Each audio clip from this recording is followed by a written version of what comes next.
magandang hapon sa inyong lahat. Ngayon, nandito tayo upang tanungin ang ilang estudyante kung ano ang kanilang natutunan sa asignaturang retorika. Andito sa aking tabi, si Virana,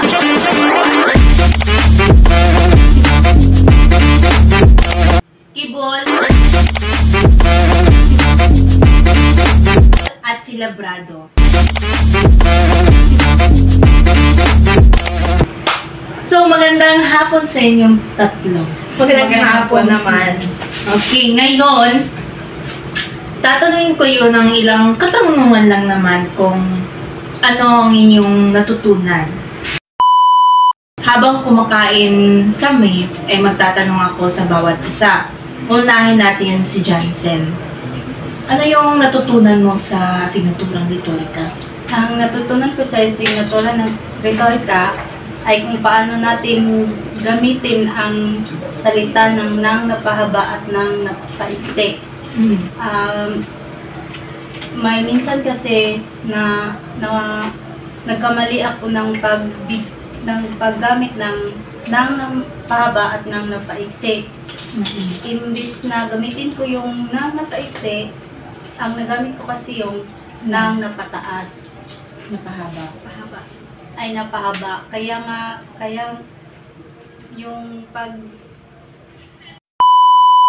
sa pagturo ng ating guro na si Ginang Tirambulo ay nalaman ko kung paano kung paano na gamitin ang salita ng nang napahaba at nang napaiksi. May experience din ako niyan dati kasi may kaibigan ako na taga Manila. So, nag-chat kami. So, may word ako doon na ginamitan ko lang ng napahaba. So, sabi niya sa akin na hindi daw tama na gamitin yung word kasi parang ano daw, yung kung sa English pa, wrong grammar. Ganon. Maling pag-ika. Tapos na tayo kang Jansen at ngayon, susunod naman natin si Virana. So Virana, ano ang iyong natutunan sa retorika? Ang aking natutunan sa retorika ay bahagi ng kaisahan ng komposisyon. Ang una ay kaisahan ng ideya, layunin, tono, mga hiblang tagapag-ugnay ay dapat ang mga salita ay dapat ito ay kapag dugtong-dugtong. Oo nga, kasi tagapag-ugnay. So, dinudugtong-dugtong niya yung bawat salita. So, ganun siya. So, ngayon, tapos na tayo kang Jansen at kang Virana. Ngayon, tatanungin natin ang panghuli na si Kibol. So, Kibol, ano yung mga natutunan mo sa retorika? Ang natutunan ko sa retorika ay may dalawa pala tayong uri ng editing. Yung una is peer editing. Kapag sinabi natin peer editing, tayo yung nag-e-edit.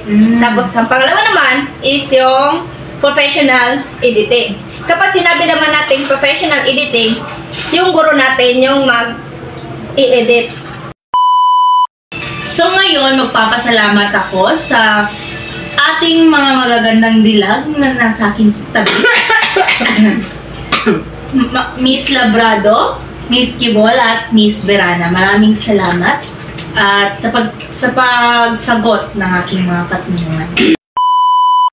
So ngayon, dito na po nagtatapos ang aming reality show.